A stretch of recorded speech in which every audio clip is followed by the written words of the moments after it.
Voilà, bonsoir frères et sœurs, bonsoir à tous ceux qui se joignent à nous pour ce temps de prière. Nous voulons bénir le Seigneur parce qu'il nous a aimés le premier et nous voulons aussi lui exprimer notre amour et notre reconnaissance. On va le faire tout de suite après une prière en introduction.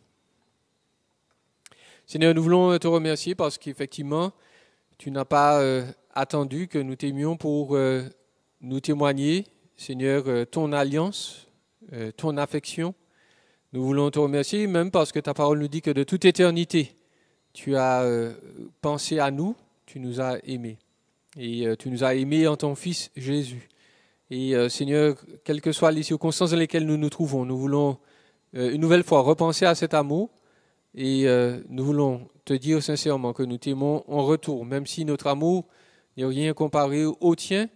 Nous le voulons sincère et Seigneur, nous prions donc que tu agrées tout ce que nous allons t'offrir ce soir et que ta parole, Seigneur, nous fasse du bien et que tu entendes nos prières dans le nom tout-puissant de Jésus. Amen. Amen. La parole de Dieu nous dit dans le psaume 18, à partir du verset 2, « Je t'aime, Yahweh, ma force, Yahweh, mon rocher, ma forteresse. » Dans l'Ancien Testament, donc, déjà, David pouvait exprimer de tout son cœur qu'il aimait son Dieu. Et nous sommes donc venus pour le louer et lui transmettre ce merveilleux message. Nous l'aimons. Nous voici, Seigneur.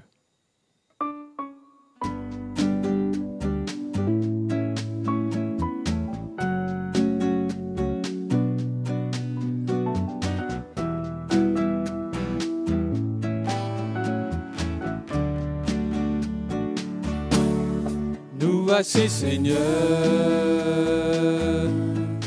pour louer ton nom et pour te donner le meilleur de nos dons. Notre amour pour toi, nos vies tout entières et nos cœurs crient de joie. Abba Père, aide-nous sans cesse à te faire plaisir et te dire avec tendresse, je t'aime Seigneur. Jésus mon bien-aimé, tout mon trésor, tu m'as donné ton amour et ta vie. De tout mon cœur je t'aime et je t'adore. Et tout mon être te prie. Alléluia, Alléluia,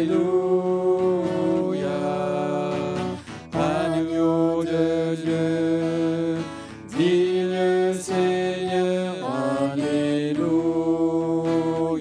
Alléluia. Mon âme te loue, Seigneur.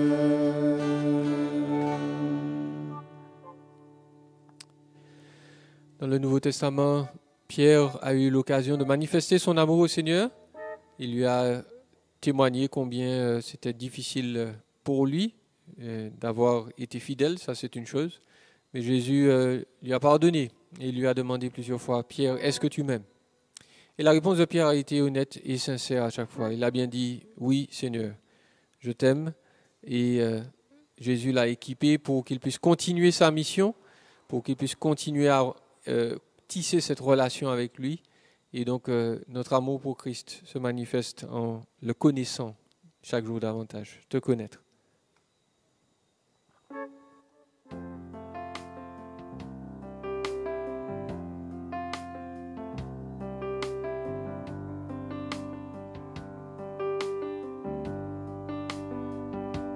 Ce qui m'était cher pour construire ma vie, utile et précieux, selon ce monde, ce qui m'était gain n'a plus de valeur.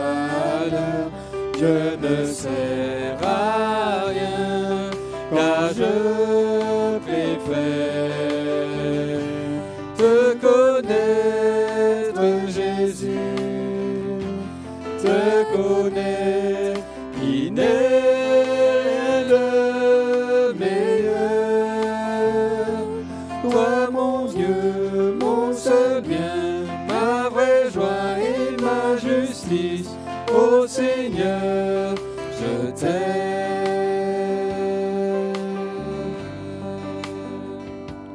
Mon plus cher désir, te connaître mieux, demeurer en toi, t'appartenir, saisi par la foi, ta grâce infinie et le don précieux de la justice. Te connaître, Jésus, te connaître, il n'est rien de meilleur. Toi, mon Dieu, mon seul bien, ma vraie joie et ma justice, ô Seigneur, je t'aime.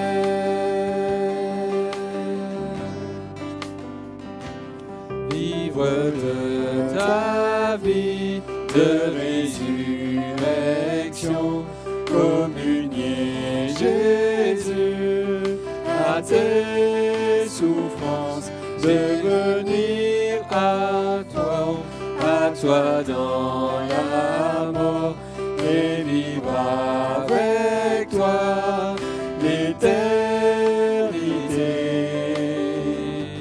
Te connaître, Jésus, te connaître, il n'est de meilleur. Toi, mon Dieu, mon seul bien, ma vraie joie et ma justice, ô Seigneur, je t'aime. Oui, je t'aime.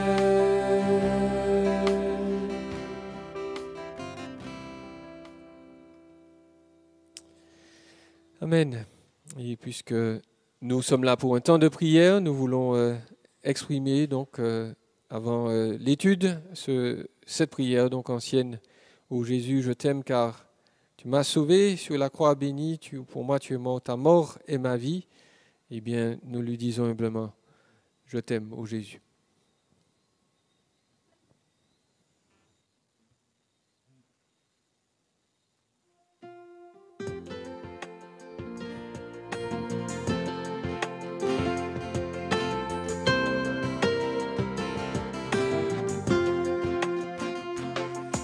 Ô Jésus, je t'aime, car tu m'as sauvé, en t'offrant toi-même,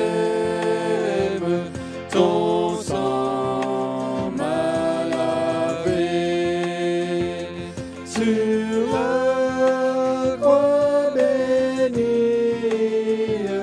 Pour moi, tu mourus, ta mort est ma vie. Je t'aime, ô Jésus. Ici-bas, je t'aime jusque dans la mort. À l'heure suprême du dernier effroi, ma voix expirante ne s'entendra plus. Sachez que je chante, je t'aime, ô Jésus. Je verrai ta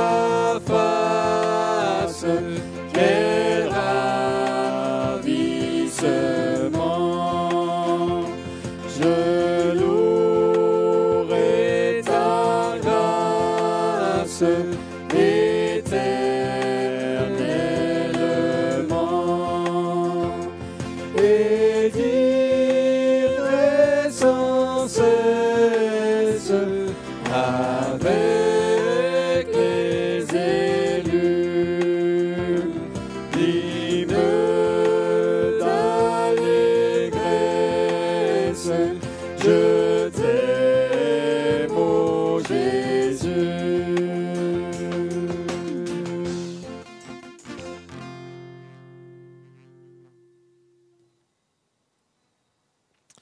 Amen. Nous allons donc entendre le message en introduction à notre temps de prière. Bonsoir à tous.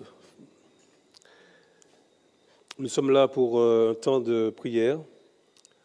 Nous remercions le Seigneur pour le privilège que nous avons de pouvoir nous rassembler pour prier. Prier, c'est un besoin. Et je vous invite donc justement à une petite réflexion pour introduire ce temps de prière. Notre texte se trouve dans le livre des Psaumes au chapitre 6. Nous allons lire à partir du verset 1er. C'est un psaume de David.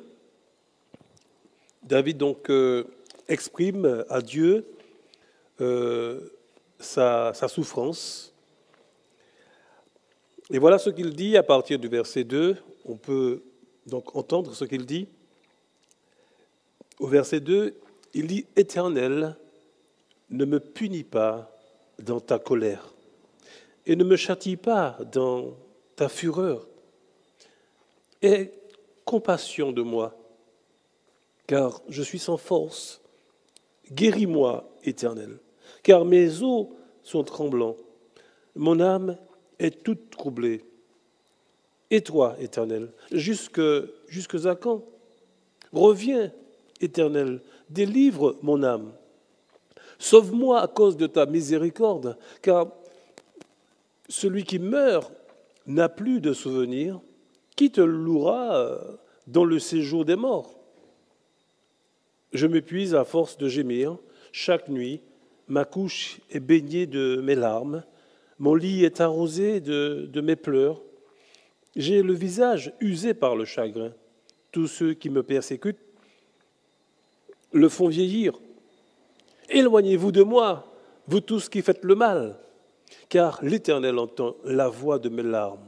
L'Éternel exauce mes supplications, l'Éternel accueille ma prière. Tous mes ennemis sont confondus, saisis d'épouvante. Ils reculent soudain, couverts de honte. Voilà donc des propos de David. J'ai intitulé, du moins me semble que c'est la prière d'une personne qui souffre, la prière souffrante, nous pourrons même dire, qui ici se fait ressentir dans les paroles, dans les propos de David. Dans ce psaume, David donc traverse, alors qu'il est roi, il traverse une série d'émotions, rempli d'émotions, David, dans cette prière, alors qu'il, bien sûr, il souffre, David souffre, il est malade, il est atteint d'une maladie qui n'est pas mentionnée ici dans le texte, mais David demande à Dieu de le guérir. Il est malade. Au verset 1er, verset 2 du moins de notre texte, il nous est dit que David dit « Éternel, ne me punis pas dans ta colère et ne me châtie pas dans ta fureur. » David, bien sûr, a peur parce que, bien sûr, il est malade et il éprouve un sentiment, il éprouve des émotions parce que, bien sûr, il sait qu'il est dans le châtiment de Dieu parce que, à cause de ses péchés, il en est là. D'ailleurs, c'est ce qu'il dit, « Éternel, ne me punis pas dans ta colère, ne me châtie pas dans ta fureur. » Donc ici, David a peur parce qu'il a péché et il sait qu'il souffre à cause de cela. Et il peut en fait pouvoir exprimer sa peur à Dieu. Il peut pouvoir dire à Dieu cette peur, cette crainte de la correction, cette crainte du châtiment.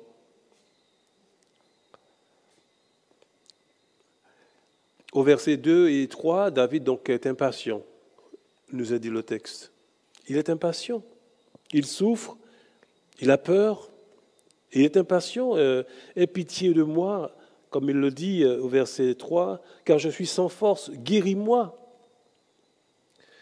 Il est impatient parce qu'il prie pour la guérison, mais la guérison ne vient pas. Et il demande à Dieu avec impatience, combien de temps mon âme est troublée en toi, Éternel, et jusque à quand? Combien de temps devrais-je encore souffrir, dit David.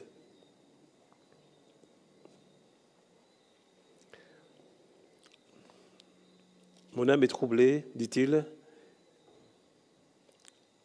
et toi, Éternel? Et toi, jusque à quand? Et au verset 5, si on comprend bien les propos de David, David dit à Dieu, mais reviens, Éternel, délivre mon âme, sauve-moi à cause de ta miséricorde, car celui qui meurt n'a plus de souvenir. Qui te louera dans le séjour des morts? Et là, bien sûr, on assiste à une sorte de négociation avec Dieu. D'ailleurs, il le dit,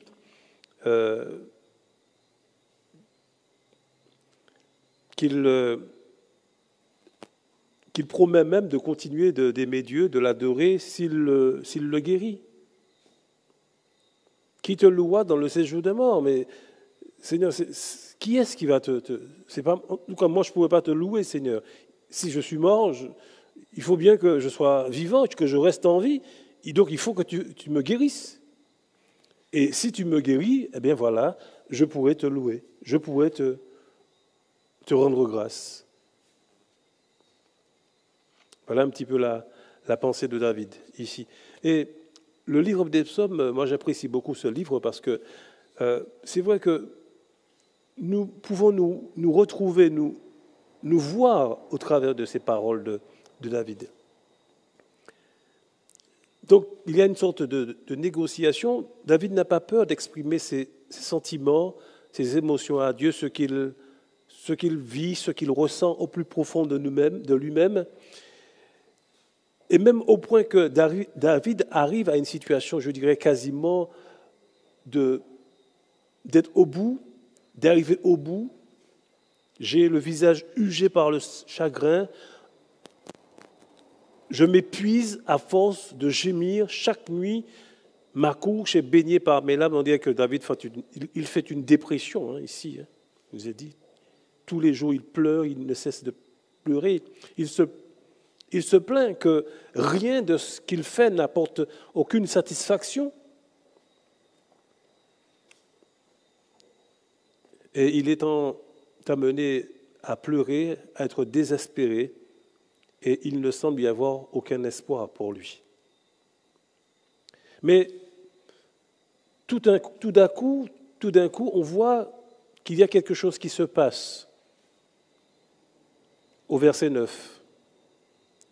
« Éloignez-vous de moi, vous tous qui faites le mal, car l'Éternel entend la voix de mes larmes. » Tout à coup, il y a comme une joie, un revirement de situation. Il est guéri. « Éloignez-vous de moi, vous tous qui faites le mal, car l'Éternel entend la voix de mes larmes.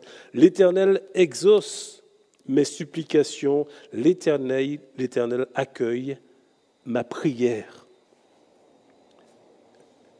Il nous a dit que David a été exaucé. David nous dit qu'il a été exaucé. Que Dieu a entendu sa prière. L'Éternel exauce mes supplications. Autrement dit, le Dieu à qui David s'adresse, c'est un Dieu qui n'est pas indifférent. Il n'est pas sourd, il n'est pas de marbre à ce que nous pouvons ressentir, ce que nous pouvons vivre. Et là, ce Dieu, qui n'est pas un Dieu cynique, loin d'être cynique, au contraire. Il entend, dit David, mes supplications, mes requêtes, on pourrait dire ça aussi. Et donc, soudain, David nous parle d'un revirement de situation. Dieu a exaucé, Dieu a entendu. Il est guéri, il est restauré, et il se sent justifié, rétabli et soulagé parce que Dieu a enfin entendu ses prières. Alors, bien sûr, la suite nous dit que David est confiant. Après une guérison, il est confiant et on sent bien qu'il va de nouveau, il est prêt à même faire face à ses ennemis, puisque tous mes ennemis sont confondus, saisis d'épouvante, qu'il recule, soudain couvert de honte. On sent bien que ce n'est plus le même homme. Il est guéri. Et là, il peut affronter ses ennemis, prêt à leur faire honte pour leur incrédulité, parce que lui, il croyait, malgré le fait qu'il avait peur, malgré le fait qu'il se sentait déflétri, alors qu'il était affaibli, et voilà maintenant, il retrouve un état de forme, de santé, on va dire. Parce que Dieu a exaucé sa prière. Dieu a entendu son cri. Dieu a entendu sa douleur. Ce psaume, chers amis, c'est un psaume d'un homme qui souffre. Et je crois que c'est très utile pour nous, chrétiens, qui souffrons de diverses douleurs, qu'elles soient physiques, qu'elles soient sociales, psychologiques, morales, spirituelles.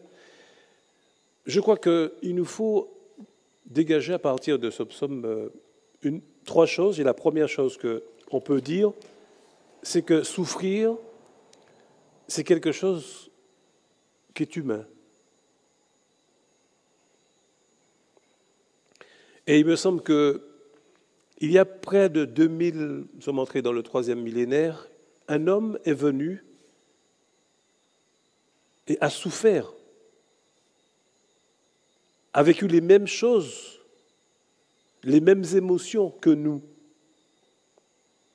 et a dû faire face aux problèmes de la maladie, de la peur, de la colère, de la dépression. Oui, David a fait face à cela. Et si David a fait face à cela, eh bien, cela devrait justement nous aider à réaliser que, eh bien, nous sommes des hommes. David était un homme de la même manière que nous, de la même patte que nous. Et nous aussi, ça arrive que nous, dans cette existence-là, que nous traversions des moments tout humains. Parce que nous sommes humains et que nous sommes dans ce monde, eh bien, je crois que nous devons pas oublier, partir avec cette idée que le monde dans lequel nous vivons, c'est un monde qui connaît la souffrance. Et partir avec cette idée que dans ce monde-là, jamais je ne vais rencontrer la souffrance, je pense que c'est une folie de notre part de penser ça. Alors c'est vrai qu'au départ, nous n'avons pas été créés pour souffrir, mais quand nous avons péché, la souffrance est entrée dans ce monde. Et nous voilà désormais touchés par cette souffrance.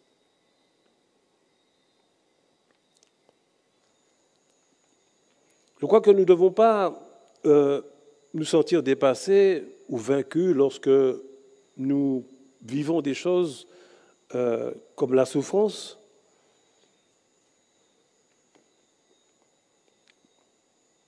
Je crois que nous souffrons tous d'une manière ou d'une autre. Et à l'exemple de David qui exprime ses émotions, qui exprime ses douleurs, sa peur, sa crainte.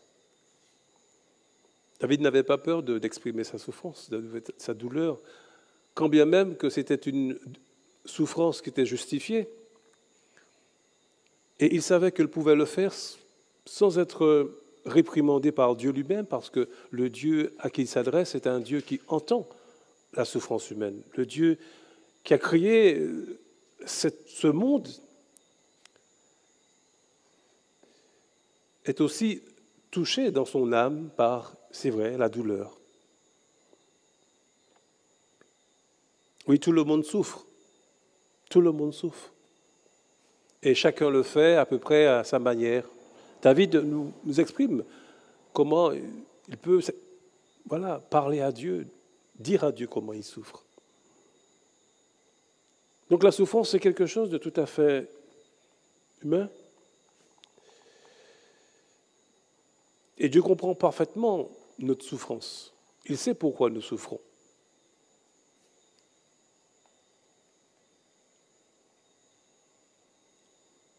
Parfois, il y a des gens qui veulent faire croire que les événements, les situations de la vie ne les touchent pas, ne les affectent pas. Ils sont comme parfois de marbre. Mais nous savons très bien que c'est faux, que ce n'est pas vrai. Et que parfois c'est reculer pour mieux sauter, ou parfois pour mieux souffrir peut-être, malheureusement. Mais ce que nous apprend David ici, c'est que la souffrance est humaine et qu'il nous faut apprendre à la voir telle qu'elle est vraiment. Et quand nous regardons dans le livre de Job, comment Job a pu exprimer sa souffrance, Job a dit des choses et on comprend bien que quand on souffre, eh bien, on peut dire des choses que même parfois, on peut regretter de les avoir dit. Et Job a pu dire des choses et Dieu, c'est vrai qu'après, Dieu lui a dit, écoute, Job, d'accord, tu souffrais, mais attention quand même. Tu as un petit peu dépassé, tu as dit des choses quand même qu'il ne fallait pas dire. Et ensuite, il lui a dit d'ailleurs, repens-toi. Mais quand même, Dieu lui a laissé s'exprimer,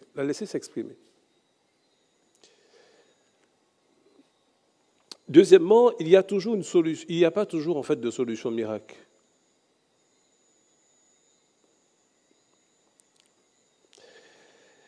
Il n'y a pas toujours de solution miracle parce que c'est Dieu qui gère.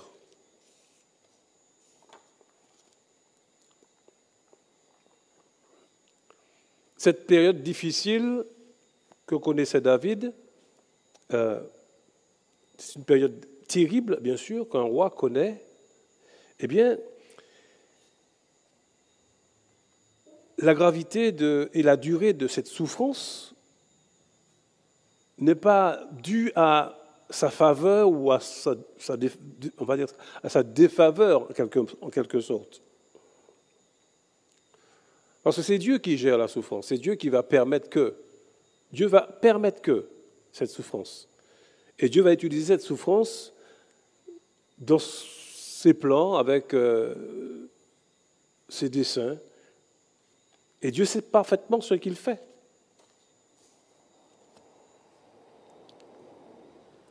Dieu va utiliser la souffrance comme un instrument pour, bien sûr, pour nous parler, comme l'a dit Job d'ailleurs, mais pour aussi nous emmener à ses fins, à ses desseins. Et je crois qu'il n'y a pas meilleure pédagogie que la souffrance, en fait, pour l'humain. Parce que je l'ai déjà vu, je me dis souvent, mais si Dieu n'avait pas utilisé ce moyen-là pour freiner des êtres que nous connaissons, des personnes, on peut se demander, mais que deviendraient ces personnes-là? Et je pense que ces personnes-là se seraient vraiment perdues, ou ont certainement gâché leur vie. Et je crois que Dieu nous connaît mieux que quiconque.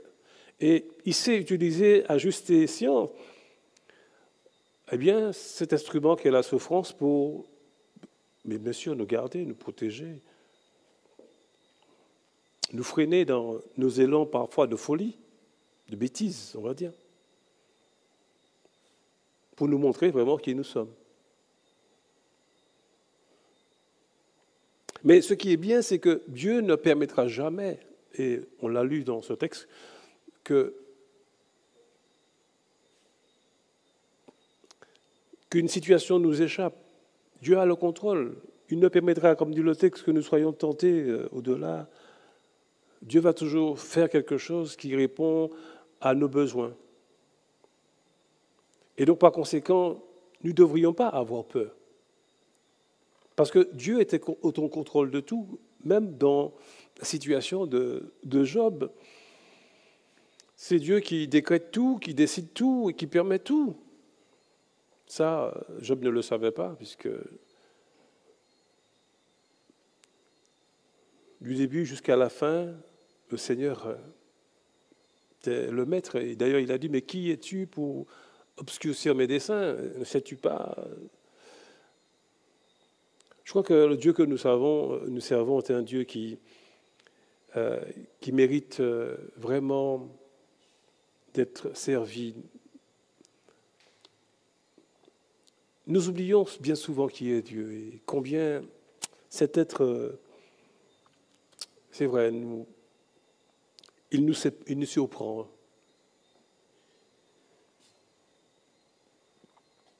Bien qu'il soit Dieu, il nous montre, il nous met à sa place. Il reste à sa place et il nous met à notre place chaque jour. Mais il le fait avec une diplomatie, avec un amour, c'est vrai, déconcertant.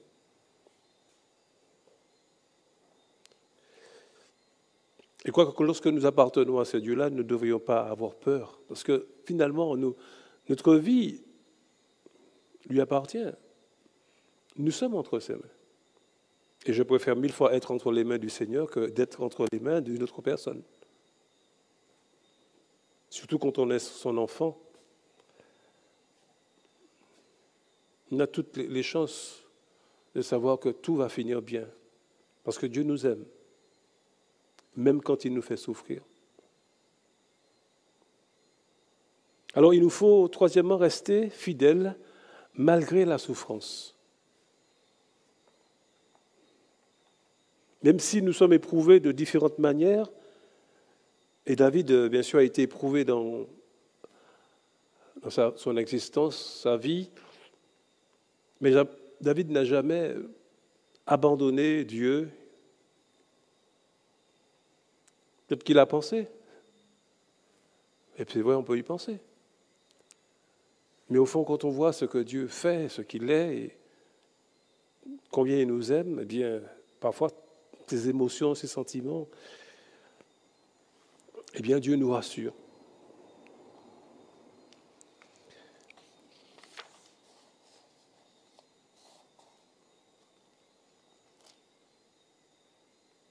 Je crois que la pire chose qui puisse arriver lorsque nous souffrons, ce n'est pas le fait que nous puissions tout perdre, ou posséder, ou même mourir. Non, je crois que la pire chose qui puisse nous arriver, c'est de perdre la foi en tant que chrétien. Perdre le cap.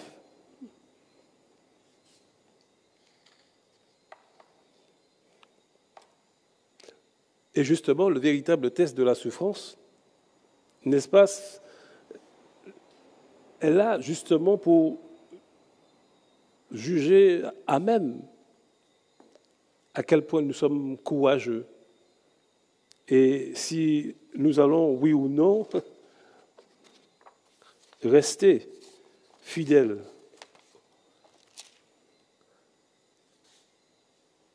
Et le vrai test, c'est si vous restez fidèle jusqu'au bout.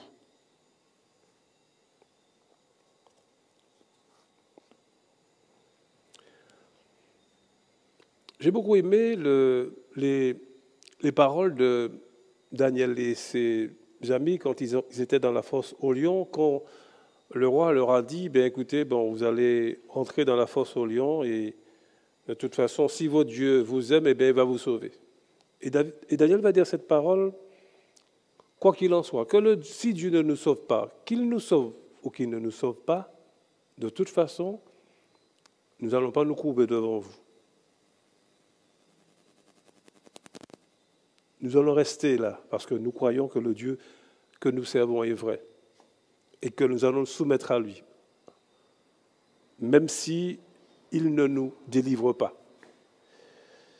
Et David est resté là. Et Dieu l'a délivré. Et j'ai trouvé c'est un test très fort.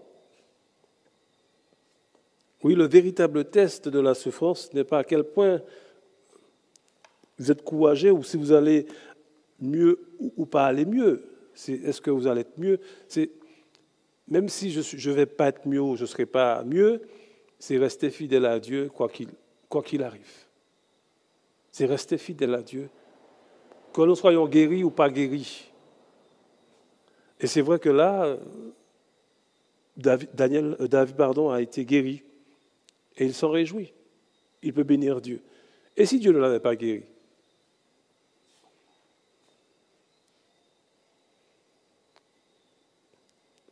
Je pense que c'est fait pour nous faire réfléchir, nous amener dans cette réflexion face à nous-mêmes et de reconnaître que c'est vrai, nous restons des êtres humains, nous souffrons, que nous connaissons la souffrance.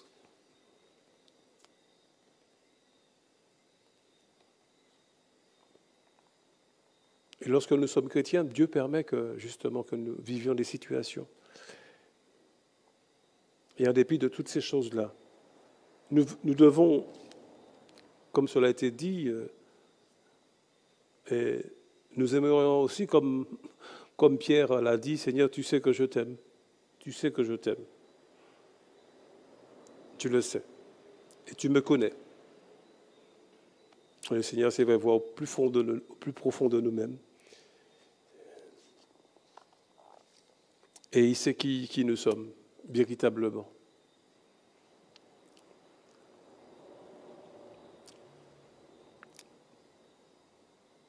Cette prière de David est là pour nous montrer combien Dieu, c'est vrai, le Dieu que nous servons, c'est un Dieu qui est bon, c'est un Dieu miséricordieux, qui comprend l'être humain, qui comprend la souffrance humaine, et qui est à côté de nous quand nous traversons des moments les plus difficiles et quand nous sommes au plus bas.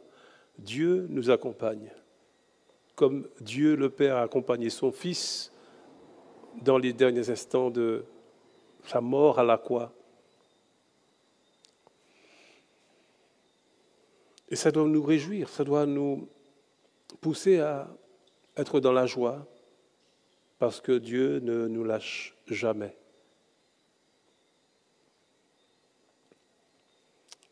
Alors nous pouvons nous consoler d'avoir un tel Dieu, que les croyants puissent exulter de joie, qu'ils puissent chaque jour être reconnaissants pour ce Dieu-là. Car c'est vrai, nous ne méritons rien. Mais le Seigneur nous aime et nous accorde cette grâce, sa faveur, tous les jours.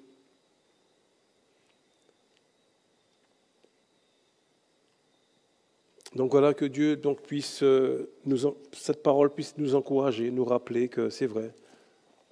Comme nous restons des êtres humains, nous souffrons, la souffrance nous touche tous d'une manière ou d'une autre, et nous avons, c'est vrai, le droit d'avoir mal quand nous souffrons, de dire qu'on a mal quand nous souffrons, et Dieu ne nous empêche pas de dire nos mots.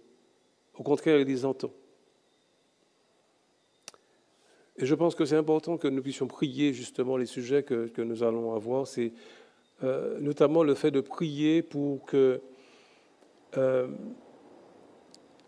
ceux qui prient pour ceux qui pleurent, justement. Prions pour ceux qui pleurent. J'aime beaucoup cette façon de dire les choses. Prions avec ceux qui pleurent, mais prions pour ceux qui pleurent. Parce que c'est vrai, j'ai le droit d'exprimer mes émotions quand cela me fait mal. Parce que les autres pleurent.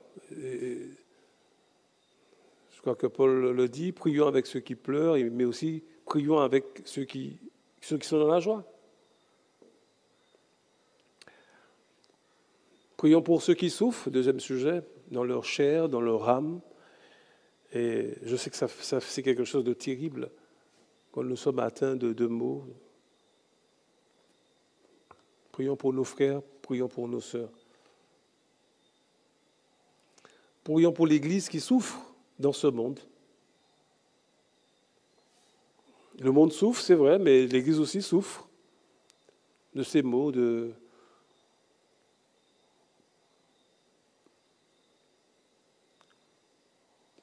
Et nous attendons bien sûr que Dieu réponde à la prière de ses enfants, que Dieu apporte, donne sa consolation.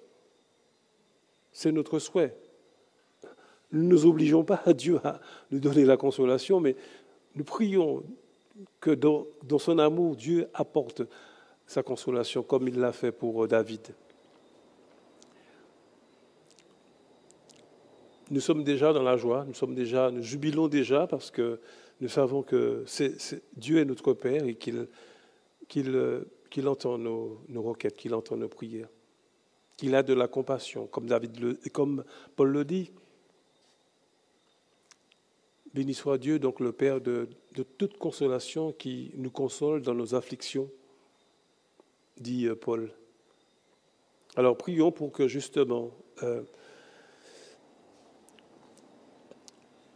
que les croyants n'oublient pas qu'ils peuvent vraiment se tourner vers ce Dieu de toute consolation, ce Dieu de consolation. Je crois qu'il y a assez de drames, de peines, de choses que nous voyons autour de nous, c'est vrai, qui pourraient nous affliger, nous faire très mal. Mais nous avons une consolation dans le Dieu que nous servons. Dieu nous console de tout ça. Alors nous prions vraiment pour que Dieu fasse du bien à son peuple, à ses enfants. Peut-être que vous connaissez quelqu'un qui actuellement traverse un moment difficile, qui souffre dans son corps, dans sa chair, qui pleure, comme David l'a fait. Prions avec cette personne. Prions pour cette personne aussi. Prions pour que Dieu apporte sa consolation. Parce que la consolation de Dieu peut être un sujet de salut, comme David l'a exprimé, un sujet de salut, pour reconnaître effectivement que Dieu est bon. Nous ne sommes pas dignes, mais Dieu est bon. Et il veut nous consoler, nous montrer qu'il est un Dieu de consolation. Voilà, j'aimerais donc prier maintenant avec vous. Nous voulons te remercier, Seigneur, parce que c'est vrai, Seigneur, c'est toi qui nous as créés, tu nous connais mieux que quiconque. Tu nous comprends et tu comprends les mots, les émotions, les sentiments que nous pouvons faire monter vers toi, que nous pouvons exprimer au plus profond de nous-mêmes, dans notre chair, dans notre corps. Seigneur, tu vois quand nous avons mal, quand nous souffrons pour quelque chose, même quand nous souffrons pour quelque chose que nous avons fait, qui n'est pas bien. Tu comprends cette souffrance-là. Et merci Seigneur, merci pour ton amour, merci de ce que tu es, ce Dieu qui est un Dieu qui nous accueille, qui nous comprend chaque jour. Bénis ton peuple, bénis tes enfants, bénis ceux qui souffrent actuellement. Tu connais toutes ces choses qui nous font souffrir, Seigneur, ces frustrations, ces déceptions, ces amertumes, ces choses inachevées, ces choses qui au fond de nous-mêmes nous font couler des larmes, Seigneur. Alors prends-les, Seigneur, et console-nous, apporte-nous ta joie, apporte-nous ta paix. Relève-nous, Seigneur, et aide-nous, Seigneur, à relever la tête, comme David l'a fait, et à proclamer ta grandeur, ta compassion, ton amour, Seigneur, merci pour tout, merci pour ton peuple, merci pour ton Église dans le monde entier, Seigneur. Tu vois les persécutions, tu vois les humiliations, tu vois les mépris à l'égard de tes enfants, les drames qui vivent chaque jour, Seigneur. Oh Seigneur, entends ces cris, Seigneur, entends leur peine, vois leurs larmes, Seigneur, et viens, Seigneur, les délivrer, Seigneur. Viens leur apporter ta joie, ta consolation, Seigneur. Et qu'ils voient combien, Seigneur, tu mérites, c'est vrai, d'être encore adoré, servi comme il se voit. Seigneur, que toute la gloire vraiment te revient. Nous t'avons prié et demandé toutes ces choses dans le nom de Jésus. Amen. Voilà, que Dieu nous bénisse.